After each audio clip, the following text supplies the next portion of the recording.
Okay, chapter 7. So we're going to talk about a very alliterative subject, the sampling distribution of the sample mean. Lots of times I say the word sample in this section. So what we can do is, let's talk a little bit what it is. So what is sampling error and why do we need sampling distributions? So sampling error is defined as the difference between a parameter of populations and a statistic of a sample. Of a population? I think that was supposed to be a population. And statistic of a sample.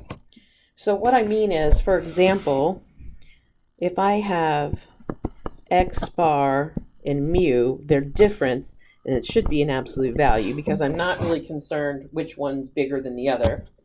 So the absolute value of x bar minus mu, this is my sampling error for the mean. Because I'm trying to get this true mean. So I want you to imagine, after this chapter, we're going to imagine that mu is in the middle of a dartboard. And each sample that we take is us throwing a dart at this dartboard. Okay, and this sampling error is how far we are away from that bullseye, the mu being the bullseye. Because we're trying to get the true mean of a population, and we don't have anything but some sample to go on. So we're throwing that dart and hoping we get close. So we know that unless we take a census, we will have sampling error. Hitting the bullseye is more difficult the farther and farther you are away from the dartboard. So if you're fairly close to the dartboard, you may have a better chance of getting right on. Later on in the class, in fact, as early as this time, we're actually going to take a sample of some dice rolls. Some of you might have perfect dice rolls. You might get an average of exactly 3.5. That's great. But some of you, probably not. Most of you are probably going to get a little bit off. I know I've had the 30 dice rolls that we do later on. I had people get, and we look at the sum of the dice rolls. So I've had people get an average of 7. We do 30, we roll 2 dice 30 times. I've had people get that average, but not very often. So most of the time we have sampling error. But in that case, we don't have as large of a population as some of these huge populations we might have. Getting the true mean becomes more and more and more difficult. And it depends on the relationship between our sample size and our population size.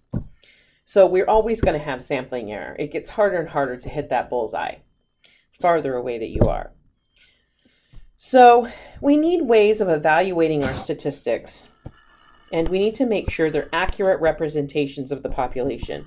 So we want to make this as small as possible.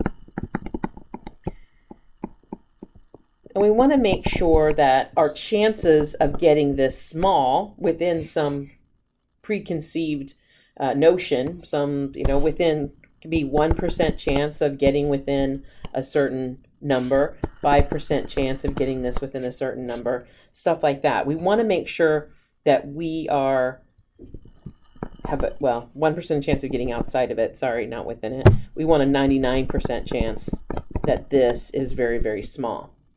What is small? Well, it depends on what these are. That's where that sigma comes into account. So this is why we need sampling distributions. And we're going to focus mostly on the sampling distribution of the sample mean. So we are going to focus on this x bar in this class. So what is that? What do we mean by the sampling distribution of the sample mean? So let's say we have a variable x and a given sample size n.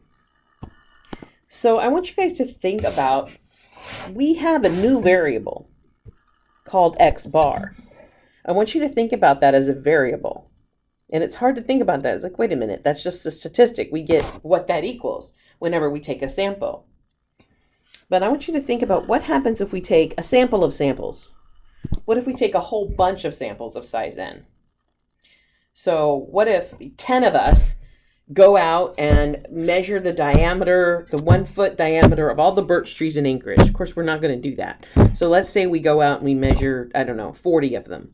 So each of us go out and we measure the diameters of 40 birch trees a foot off the ground, and we get an X bar. It's very unlikely that those are all going to be the same. That X bar is going to have its own distribution. And it's basically has its own sample distribution, because we take, if 40 of us go out and do that, that's just a sample of the samples, right? If we take every possible combination of 40 birch trees in Anchorage, that would have a true population distribution. And that new distribution is what we call this long word, sampling distribution of the sample mean. And if we have all the possible samples, it creates our distribution. So just kind of think about that for a minute. So let's do a quick example. This is a really simple example, and you'll kind of see what I'm talking about. So let's say we have these 5 people on a committee, and here's their annual salary in thousands. So Anna makes $100,000, Bob makes $120,000, Carl makes $80,000, Danny makes $70,000, and Emma makes $110,000. So we want to create a sample of 2 people out of this committee. What are all the possible values of X bar? So in this way, this is so finite that we're able to do it. If you think about something bigger, like the number of birch trees in Anchorage and taking all the possible samples of size 40, it just sounds like a completely daunting task that nobody's going to do. Might as well just take a census and get the actual number, right? And in this case, yes, you could take a census and get the actual average, which actually we're going to do here in a minute. But let's say we want to take a sample of some kind of subcommittee of only 2 people. Well, this is if we choose Anna and Bob. This is if we choose Anna and Carl, Anna and Danny. So I took every possible permutation or combination, actually, because remember this is a combination because order does not matter. BE is the same as EB. If Bob and Emma are on a committee together, it doesn't matter if Bob was chosen first or Emma was chosen first. And we took all the possible X bars. So here's all the different. So A and B, if Anna and Bob are chosen, the average of A and B is 110, and so on and so forth. Now, what I want you guys to think about is if we take the average of all of these, so let's do that. Let's just quickly take an average of that. We've got 100 plus 120 plus 80 plus 70 plus 110. That's 480 divided by 5 is 96. Okay, so our mu, if this is the whole population, is actually 96. That's our true mean. Now, what is our average of all the possible values of X bar? Well, let's do that. 110, 90, whoops, forgot the plus sign, 85, 105, 100, 95, 115. I'm going to laugh at myself if I made a mistake on one of these. And you all can laugh with me.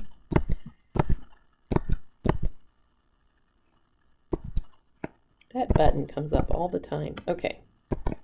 Should be. Yep. And now divide by 10. And look what we got. Whoops. I didn't hit the divide key here. 960. I know what 960 divided by 10 is. So the mean of X bar is also 96. Interesting. So what we ended up with is the mean of both of these is 96. Now I'm not going to look at the standard deviation. I just want you to look at the range. So looking at the range here, I go from 70 to 120, which is 50. What is the range here? Looks like my lowest one is 75 and 115. So that is 25, 40. So you can see that the variability has been brought in. And you could also see, if we did figure it out, that my standard deviation has also been brought in. Because as soon as I start taking averages of everything, I no longer have that highest and lowest. The variability gets brought in. So your variability of X bar is less than your variability of your original population, which it should be. Because if you think about, if you roll a dice, you can get anything from 1 to 6. But if you roll a dice 10 times, your average, in order for your average to be either 1 or 6, that means you had to roll all 1s or all 6s. And that's so unlikely. So the power that that's going to be able to give to figure out for the mu, the chances of that happening is so low. And remember, to find the mean of a random variable, we take the number of times something happens times its probability. Well, if the probability is so low, that's weighted by such a small amount that you can see how it's so much more likely to get closer to that 3.5 average. So that brings us to my next thing, the mean and the standard deviation of the sample mean. Now you'll notice we got 96 for both the mean of X bar and the true mean of that finite population. So what that means, what that indicates, I'll stop saying mean so many times, is that the mean of all your X values is equal to your mean of all your possible sample means. Okay? And I say this a lot in class, and it sounds really funny. The mean of the mean is the mean. Sounds like something you want to say, well, yeah, but it's saying the mean of all possible sample means. So in other words, the mean of the X bars is equal to the mean of the population. So it sounds funny to say the mean of the mean is the mean, but it is something I will say quite often in this class. You will hear me say that just as a reminder. The mean of the mean is the mean. Something to remember. So let's talk a little bit about a standard deviation of the sample mean. Now it's different. The mean, the standard deviation of your sample mean doesn't stay the same. Notice how it decreases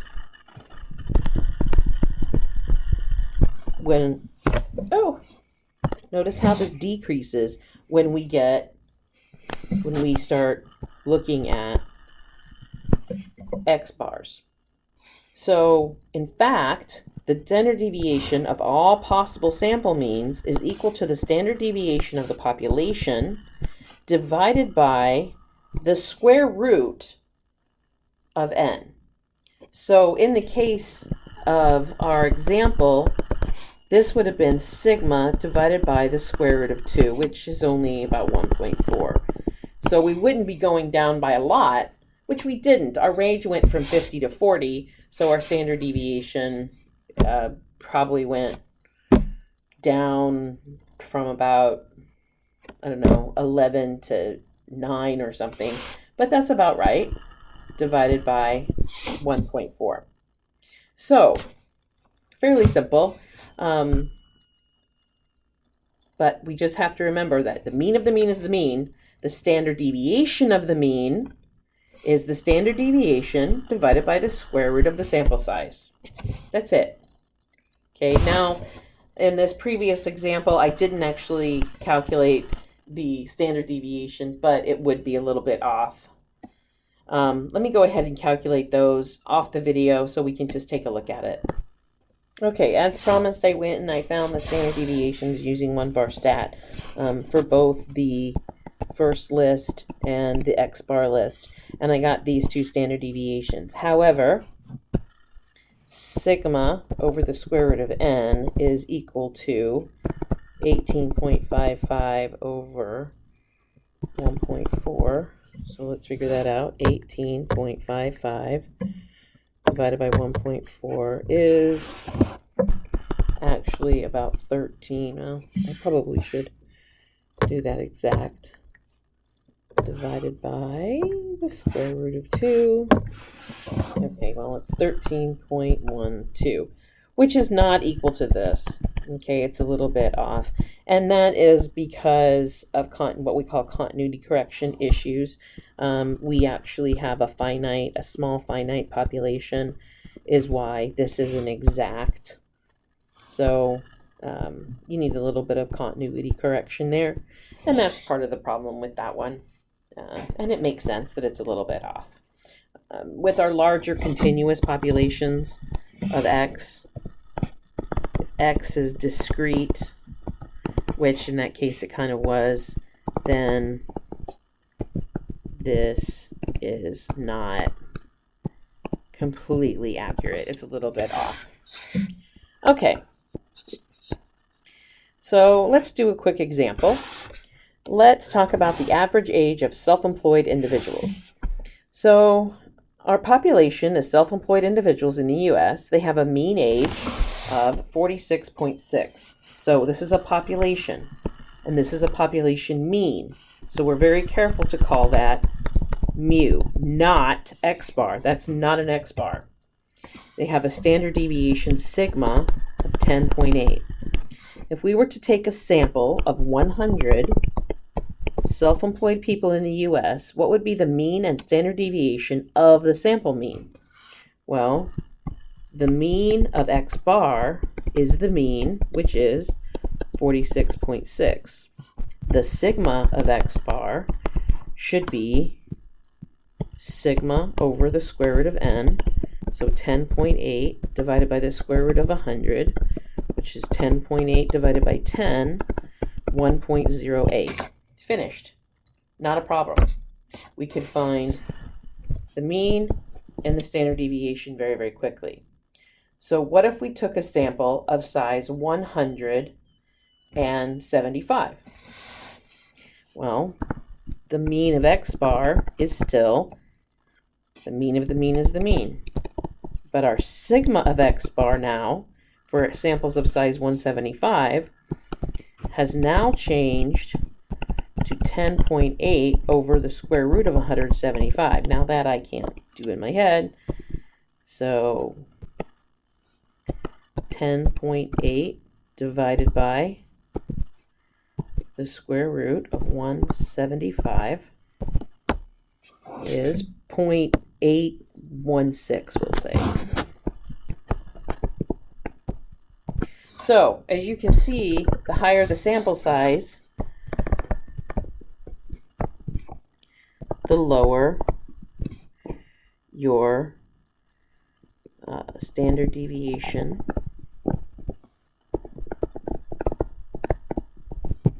of x bar. Now, we also call standard deviation of x bar, that is also called standard error. And this is kind of an across-the-board thing for any time you have a standard deviation of a statistic, it's called standard error. So sigma x bar is standard of error. Is the standard error, not standard of error. Okay, in this problem, I kind of want to do one more little bit of an example. We'll come back to that in just a minute, though. So let's talk about what's the distribution of the sampling mean.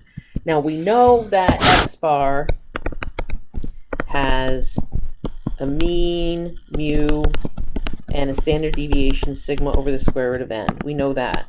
But what we don't know is how it's shaped. And that's what we want to know. How is this thing shaped? So over here on this side, notice that I have dice rolls. Each one of these has a probability of 1/6. Here's 1, 2, 3, 4, 5, 6. That's a sample size of n equals 1. But if we roll 2 die, we have a possibility of 2 to 12. We roll 2 die with, of course, this 7 being 1/6 right here. Okay, now if I divided all these by the sample size n, this would go 1 to 6, and this middle would be 3.5. So you notice that This would mean getting both ones over here. This would mean getting both sixes. This is any other combination. We've kind of talked about this before, and we've seen this histogram before. But now, what if we go to 3? If we roll 3 dice. Again, let's divide this by all the possible rolls. This middle, again, is going to be about 3.5, 1, and 6. If we find the average, I'm finding the average of rolls. And so, of course, now this is, top is 1/8 of getting these combinations at the top. But you'll start to see, look what shape you're starting to see. Not quite there yet, but look what happens when n equals 4. Now what shape are you starting to see? And if you look at these divided again, so we're looking at averages or x bars, same thing. But now we're still going from one to the other, but you can see what's happening. And here again, look at this. Now we can kind of see what's happening. My variability, this keeps getting sharper. This purple one is the sharpest. This blue line is actually the original probability, is this guy over here. But we keep getting sharper. And what's tending to happen is this is tending to a normal curve. So the higher the n, the more normal this becomes. So let's look at this one. This is a exponential function. Now exponential functions are, whoops, hold on. Sometimes I hit crazy buttons. Okay, now exponential functions have a tendency to be this extreme skewed, in this case skewed right. They're extremely skewed. In fact, it's also called a reverse J shape. And even this one, let's look at the histogram of Y1, where we have a sample size of 1. Should be exactly the same. So if we take a sample of size 1 and we take a bunch of different samples of size 1, we should get the exact same shape that we saw over there, and we did. If we take a sample of size 5, oh, not quite as bad. So this is Y bar for samples of size 5. It's still skewed right, but not as strong. Look what happens when we take a sample of size 10. Still a little skewed right. Again, not as bad. Once we get to 30, a tiny bit. But this is where we can start to kind of call this, and this is a sample of size 100. So this is a sample of samples of size 100. And look at this. Normal. So the higher the sample size, the more normally distributed it becomes. And what this brings me to is the central limit theorem. Now this is a huge deal in statistics. This one theorem allows us to do everything else that we do in this class from here on out. And we call it the CLT for short. So for a relatively large sample size, the variable x bar is approximately normally distributed, regardless of the distribution of x. So that's very, very powerful. So what that's telling us is it doesn't matter how x is distributed, we know how x bar is. Why do we want to know how x bar is distributed? Well, I want to know how x bar is distributed so that I can make inferences about mu. I can make guesses about mu and tell me how good they are since x bar is normal. This tells me so much. And we know this approximation gets better with increasing sample size. So as n gets larger, x bar gets closer and closer to being normal with mean mu, the mean of the mean is the mean, and standard deviation sigma over the square root of n. So what is large enough? Well, like I said, that depends on what we know about the distribution of x. Yes, I said it works regardless of the distribution, but how big large is does depend on the distribution. So what is large enough n? And so here's a nice little table. if our data is originally, our original X is known to be from a normally distributed population, like heights, IQs, etc. If we're already coming from a normally distributed population, any n will do. If it's normally distributed for n equals 1, that's just the population, then it's going to be normally distributed for n equals 2, n equals 3, n equals 4. It doesn't matter. It's normal. So if data is known to be approximately normal or symmetric, and I really should have included that less than or equal to on there, 15 is generally sufficient. As you can see from the dice rolls, this is only 5, and it already almost looks normal. So if we do this, then we know that by 15, that's definitely going to be perfectly fine. So if it's a symmetric data set, it's going to become approximately normal by about 15. If nothing is known about the distribution or the original data, or it is known not to be normal, so it's skewed left or right, maybe it's some kind of J shape, a U shape, it can be anything. And by about 30, it becomes approximately normal enough. And this is just our basic rule of thumb. It's not perfect, and of course, the higher the n you have, the better it is. We saw that with the other histograms. 30, yeah, it was okay, it's approximately normal, but this is way better, this 100. So it's always better to have bigger sample sizes if it's possible. So let's consider the household size example. Look at the household size. We've done this problem before. This is one of the first ones when we start talking about samples.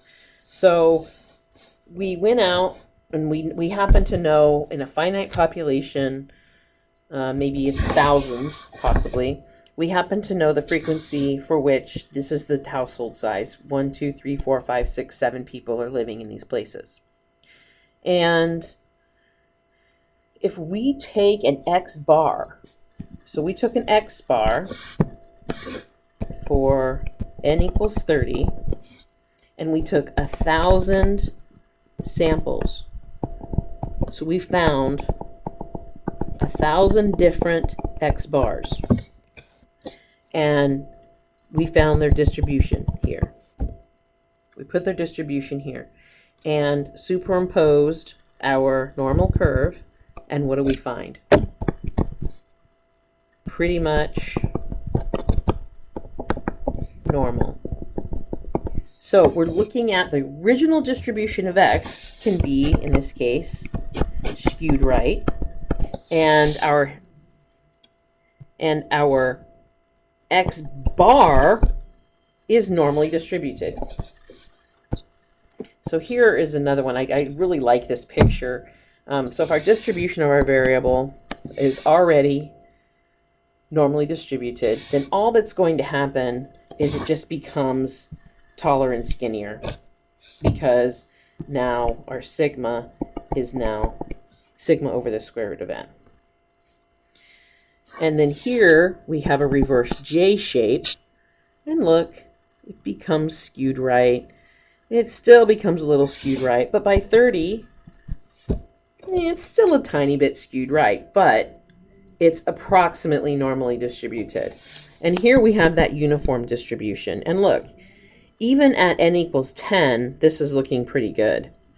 That's why our 15 is a rule of thumb if something is symmetric like this one is. But by 30, no problem at all. So, what I want you to take away from this chapter is the following. If you consider a variable x from a population with mean mu and standard deviation sigma, then for samples of size n, the mean of x bar equals the population mean. Mean of the mean is the mean.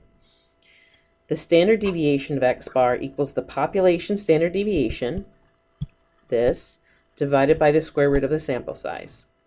And if n is large, then x bar is normally distributed, and I really should have said approximately normally distributed. If x is normally distributed, then so is x bar. If x is symmetric, then n needs to be at least 15.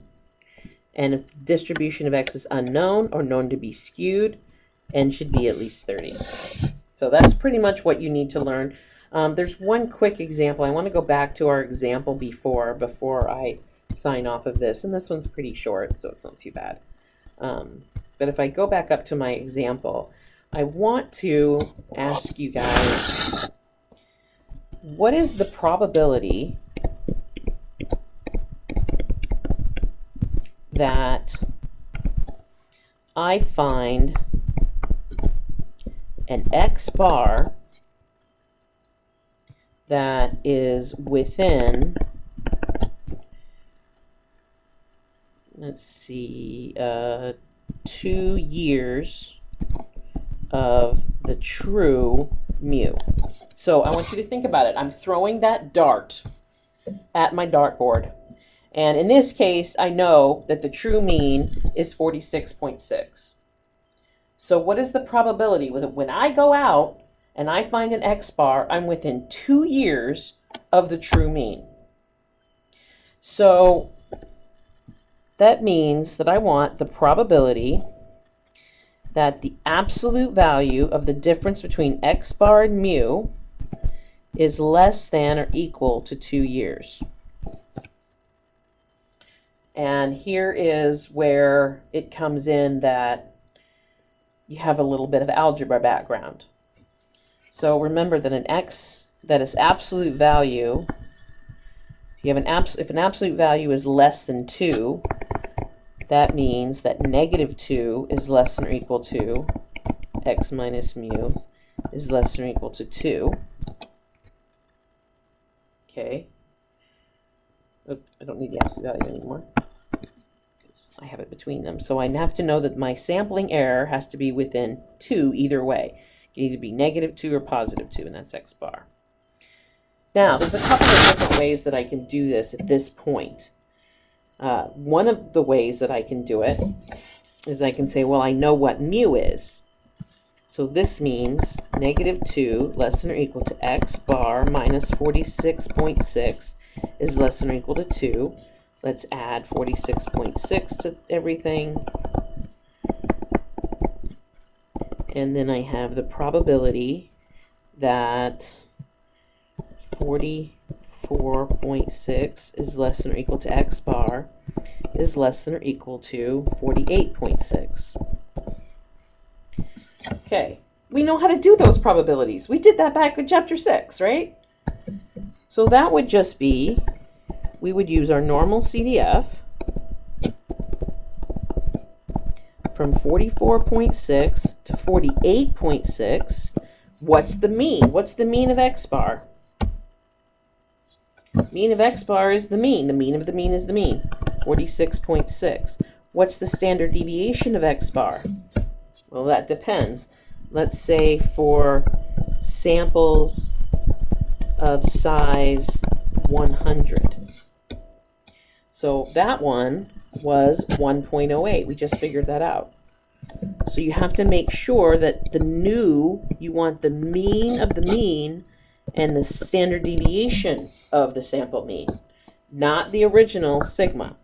So when we go to do this on our calculator, my calculator will turn on. So we go over here, we go to distributions, we go to our normal CDF, and we want 44.6 down to 48.6. And our mean is 46.6. And our standard deviation is 1.08. So that answer is about 0.936. So we're about 93% sure that we're going to get, so we're close enough to that dartboard to get within 2 years of that true 44.6. So when we're throwing that dart, we're in a circle that's 2 years away from that bullseye. 93.6% of the time, we're going to hit that close. Now, what if this was 75?